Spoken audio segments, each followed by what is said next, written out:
Hello दोस्तों, welcome back to my YouTube channel. दोस्तों बात करेंगे हम बीपीएससी टीआरई 3.0 री एग्ज़ाम अपडेट को लेकर के। साथियों, आज की इस वीडियो में हम लोग बात करने वाले हैं जो एनआईओएस डीएलएड जो सुप्रीम कोर्ट में आज सुनवाई हुई है, उसमें क्या कुछ ऑर्डर में आया है। और ऑर्डर हम लोग आसान भाषा में समझने वाले हैं कि सुप्रीम कोर्ट में क्या कुछ सुनवाई हुई है एनआईओएस डीएलएड वालों को। क्या एनआईओएस डीएलएड बिहार शिक्षक भर्ती में वैलिड है या इनवैलिड है, इसको लेकर के बात करेंगे। और टीआरई 3.0 डीबी पर रोक, इसको लेकर के भी बात करेंगे, क्योंकि आपको पता है कि 23 से लगा करके 28 के बीच आपकी काउंसलिंग की प्रक्रिया ये चलने वाली है। क्या यहाँ पे प्रभावित होगा, यानी कहने का मतलब ये है कि डॉक्यूमेंट वेरिफिकेशन यहाँ पे प्रभावित होगा, रोकी जाएगी। किस प्रकार से यहाँ पे एनआईओएस डीएलएड वाला जो मैटर चल रहा है उसकी वजह से क्या भर्ती प्रक्रिया पर रोक या स्टे लग चुकी है या नहीं लगी है। चलिए आसान भाषा में समझा देते हैं आपको कि क्या कुछ अपडेट है। साथियों, जैसा कि आप स्क्रीन पे देख पा रहे हैं कि आज आपका यहाँ पे सुनवाई था, यानी कि एनआईओएस डीएलएड को लेकर के यहाँ पे 20/12/2024 कोर्ट नंबर 4 यहाँ पे आज यहाँ पे सुनवाई थी। ठीक है, और उसके बाद से यहाँ पे सुनवाई में क्या कुछ हुआ है, चलिए एक बार यहाँ पे बताते हैं आपको। सबसे पहले एक चीज़ यहाँ पे समझिएगा। देखिए, यहाँ पे सुप्रीम कोर्ट के द्वारा 2023 में, ठीक है, यहाँ पे इनवाइट किया गया था। यहाँ पे अगर बात करें कि जो एनआईओएस डीएलएड वाले कैंडिडेट, ठीक है, उसके बाद उसको जो है वैलिड किया गया। ठीक है, उसके बाद यहाँ पे सुप्रीम कोर्ट के द्वारा ये बताया गया कि जो यहाँ पे वैलिड यानी कि इनवैलिड जब किया गया था, जिस डेट से यहाँ पे इनवैलिड किया गया था उसी डेट से, यानी कहने का मतलब ये है कि उसी डेट से वो वैलिड रहेंगे। यानी कि एक तरह से आप समझ सकते हैं जो भी बीच में यहाँ पे इनवैलिड किया गया था डीएलएड, यानी कि जो एनआईओएस डीएलएड वाले कैंडिडेट हैं उनको वैलिड माना जाएगा। यानी कि पूरी तरह से यहाँ पे आप वैलिड है। अगर बात करें हम लोग जो एनआईओएस डीएलएड वाले हैं, तो आज की जो सुनवाई हुई है यहाँ पे उसमें क्या कुछ है वो देखते हैं। यानी कहने का मतलब ये है कि जो टीआरई 3.0 की भर्ती है, टीआरई 2.0 की भर्ती, 1.0 की भर्ती है। 1.0 तो फ्रेश है क्योंकि इसमें जो है यहाँ पे शामिल किया गया था, और टीआरई 2.0 की भर्ती में एग्जाम दे करके कैंडिडेट को यहाँ पर सिलेक्शन नहीं हुआ था और यहाँ पे इनको बाहर कर दिया गया था।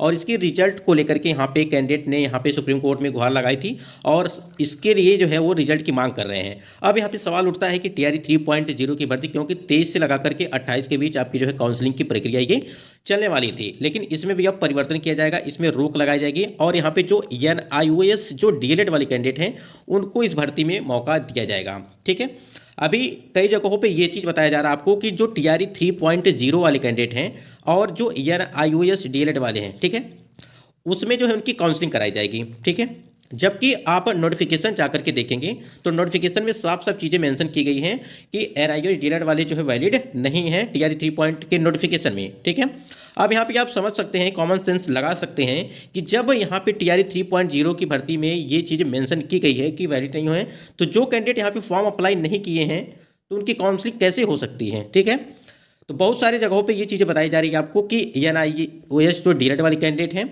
उनकी काउंसलिंग होगी। अब काउंसलिंग कैसे होगी, किस बेस पे होगी, ये आपका जो है कुछ दिन के बाद ही पता चलेगा कि किस प्रकार से होगी। क्या भर्ती प्रक्रिया फिर से स्टार्ट की जाएगी, कहने का मतलब ये है क्या एनआईओएस डीएलएड वालों को मौका दिया जाएगा, तो मौका आखिर दिया जाएगा तो किस बेस पे दिया जाएगा, कैसे दिया जाएगा, किस आधार पर दिया जाएगा, क्योंकि उन्होंने फॉर्म तो अप्लाई किया नहीं है, तो डायरेक्ट काउंसलिंग कैसे हो जाएगी, ये भी तो सोचने वाली बात होगी। हाँ, यहाँ पे वैलिड तो किया गया है, ठीक है, वैलिड किया गया है, ये सारी चीज़ें हैं, लेकिन एक चीज़ है कि टीआरई 2.0 की भर्ती में हो सकता है, इसलिए हो सकता है क्योंकि उनका जो है उन्होंने एग्जाम दिया था, रिजल्ट नहीं आया था। ठीक है, इस पर रोक लगा दी गई थी। टीआरई 3.0 की भर्ती में तो नोटिफिकेशन में साफ साफ चीज़ें मेंशन की गई हैं। एक बार हम आपको दिखाना चाहेंगे, यहाँ पे समझ लीजिए।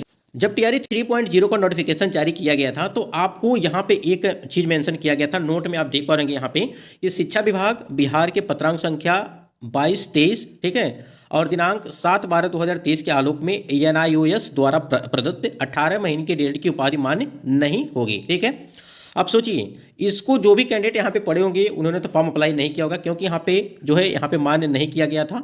ठीक है, तो फिर कैसे यहाँ पे आपकी काउंसलिंग हो सकती है। ठीक है, ये चीज़ समझिए। फॉर्म तो अप्लाई नहीं किया आपने, फॉर्म अप्लाई नहीं किया तो काउंसलिंग आपकी किस प्रकार से होगी, किस बेस पे होगी, ये समझिए। और आप कई जगहों पे ये भी बताया जा रहा है कि जो है इसके काउंसलिंग के लिए जो है कैंडिडेट तैयार रहेंगे जो एनआईओएस डीएलएड वाले हैं। ये चीज़ें हैं, वो भी टीआरई 3.0 की भर्ती की बात कर रहे हैं। तो आप समझ सकते हैं कि टीआरई 3 में तो ये मुमकिन नहीं है, लेकिन हाँ टीआरई 4.0 की भर्ती जो आपकी आने वाली है उसमें आप वैलिड रहेंगे। ये चीज़ें क्लियर हैं। अब यहाँ पे आयोग को या शिक्षा विभाग को, ये है शिक्षा विभाग के या आयोग की तरफ से कोई अपडेट देखने को मिलेगी कि हाँ जो एनआईओएस डीएलएड के लिए यहाँ पे पोर्टल ओपन किया जाएगा, हो या हो सकता है कि यहाँ पे फॉर्म फिर से अप्लाई किया जाए एनआईओएस डीएलएड के लिए। ठीक है, लेकिन ऐसा नहीं है कि डायरेक्ट काउंसलिंग करा दी जाएगी आपकी। जब फॉर्म ही अप्लाई आपने नहीं किया तो काउंसलिंग किस आधार पे की जाएगी फिर? अब देखना यही है कि वो किस बेस पे यहाँ पे एनआईओएस डीलेड वालों को टीआरई 3.0 की भर्ती में सम्मिलित करते हैं। टीआरई 2.0 की भर्ती में वो सम्मिलित कर सकते हैं। क्यों कर सकते हैं? क्योंकि उन्होंने परीक्षा दिया था, ठीक है, परीक्षा दिया था और बाद में उनका जो है रोक लगा दी गई थी रिजल्ट पे। तो ये चीज़ें हैं। और उसके बाद देखिए यहाँ पे अगर बात करें, यहाँ पे डॉक्यूमेंट वेरिफिकेशन की जो डेट है आपकी, ठीक है, इस पे आपकी रोक लग सकती है। अगर यहाँ पे अगर बात करें हम लोग एनआईओएस डीलेड जो कैंडिडेट हैं उनकी वजह से यहाँ पे रोक लग सकती है, कुछ दिनों के लिए हो सकता है।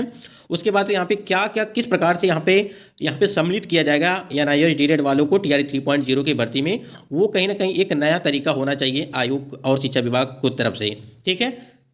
लेकिन ऐसा नहीं है कि डायरेक्ट बिना फॉर्म अप्लाई किए आपकी डायरेक्ट काउंसलिंग हो जाएगी। कहीं ना कहीं ये तो और सबसे ज़्यादा जो है कैंडिडेट के साथ धोखा हो जाएगा। जो भी कैंडिडेट यहाँ पे सिलेक्टेड हैं या जो टीआरई 3.0 की भर्ती में फॉर्म अप्लाई किए और परीक्षा दी और उनका जो है सिलेक्शन हुआ।